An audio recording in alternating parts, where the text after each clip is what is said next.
Učiteľ nie je len ten, kto odovzdáva vedomosti. Je to ten, kto pomáha druhým uvidieť realitu a prebúdza v nich túžbu po pravde, kráse a dobrote.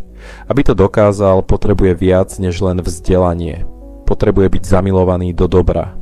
Nie do seba, nie do moci, ale do dobra, ktoré presahuje každého z nás. Platón hovoril, že poznanie rastie len tam, kde vznikne spoločenstvo v dobrote, medzi učiteľom a žiakom. Tam, kde je dôvera, otvorenosť a spoločná túžba po pravde.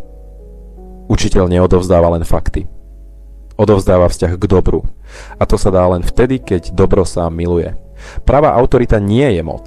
Je to ako úsmev matky na dieťa. V tom úsmeve sa dieťa prvý raz učí, že je dobré, že smie byť. Takto pôsobí aj učiteľ. Nie silou, ale prítomnosťou. Nie donútením, ale tichou radosťou. Že žiak je tu, že rastie, že sa pýta. Učenie nie je výkon. Je to vzťah. Je to cesta, na ktorej rastú obaja. Učiteľ aj žiak. Buď dobrý. Uč prirodzene. A nech cez tvoje slova prúdi dobro, ktoré ti bolo zverené.